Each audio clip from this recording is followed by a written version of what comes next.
आप सभी को मेरा नमस्कार। तो दोस्तों, आज मैं आपके लिए इस वीडियो में महाशिवरात्रि व्रत की कथा लेकर आई हूँ। तो प्रेम से बोलिए भगवान शिव जी और माता पार्वती जी की जय हो। पूर्व काल में चित्रभानु नाम का एक शिकारी था। जानवरों की हत्या करके वह अपने परिवार को पालता था। वह एक साहूकार का कर्जदार था, लेकिन उसका ऋण समय पर न चुका सका। क्रोधित साहूकार ने शिकारी को शिव मठ में बंदी बना लिया। संयोग से उस दिन महाशिवरात्रि थी। शिकारी ध्यान मगन होकर शिव संबंधी धार्मिक बातें सुनता रहा। चतुर्दशी को उसने शिवरात्रि व्रत की कथा भी सुनी। शाम होते ही साहूकार ने उसे अपने पास बुलाया और ऋण चुकाने के विषय में बात की। शिकारी अगले दिन सारा ऋण लौटा देने का वचन देकर बंधन से छूट गया। अपनी दिनचर्या की भांति वह जंगल में शिकार के लिए निकला, लेकिन दिन भर बंदी गृह में रहने के कारण भूख प्यास से व्याकुल रहा। शिकार खोजता हुआ वह बहुत दूर निकल गया।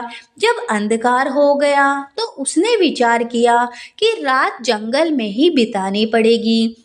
वह वन में एक तालाब के किनारे एक भेल के पेड़ पर चढ़कर रात बिताने का इंतजार करने लगा।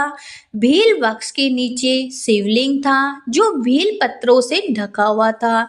शिकारी को उसका पता न चला। पड़ाव बनाते समय उसने जो टहनियां तोड़ी वे सहयोग से शिवलिंग पर गिरती चली गई।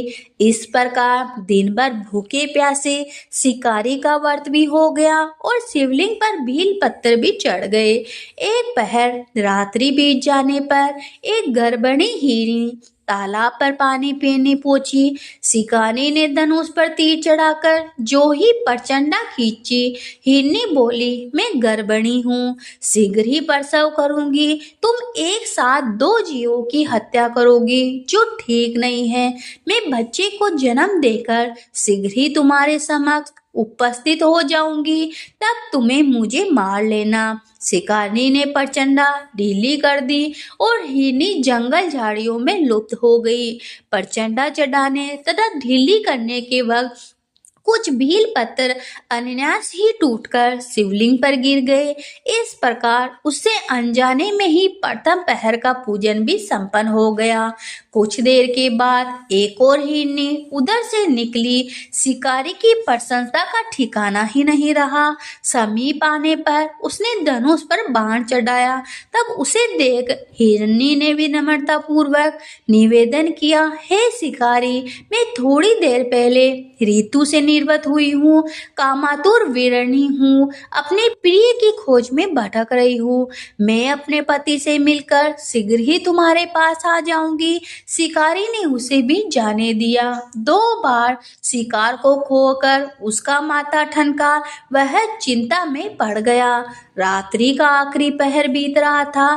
इस प्रकार धनुष से लगकर कुछ भील पत्थर शिवलिंग पर जा गिरे तथा दूसरे पहर का पूजन भी संपन्न हो गई। तभी एक अन्य हिरनी अपने बच्चों के साथ उधर से निकली। शिकारी के लिए यह स्वर्णिम अवसर था। उसने धनुष पर तीर चढ़ाने में देरी न लगाई।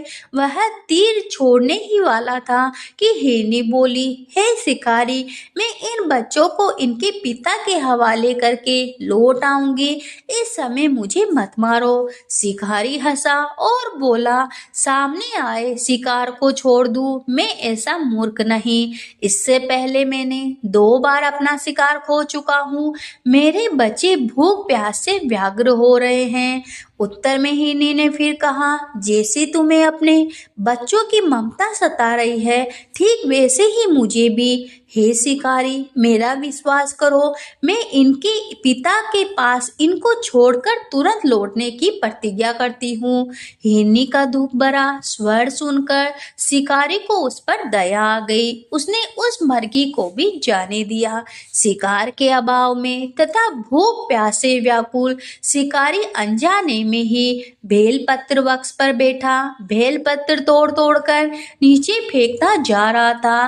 वो फटने को हुई तो एक हष्ट पुष्ट मर्ग उसी रास्ते पर आया। शिकारी ने सोच लिया कि इस शिकार वह अवश्य करेगा। शिकारी की तनी पर चंडा को देखकर मर्ग विनीत स्वर में बोला कि हे शिकारी, यदि तुमने मुझसे पूर्व आने वाली 3 मर्गियों तथा उनके छोटे छोटे बच्चों को मार डाला है तो मुझे भी मारने में विलंब न करो, ताकि मुझे उनके वियोग में एक क्षण भी दुख न सहना पड़े।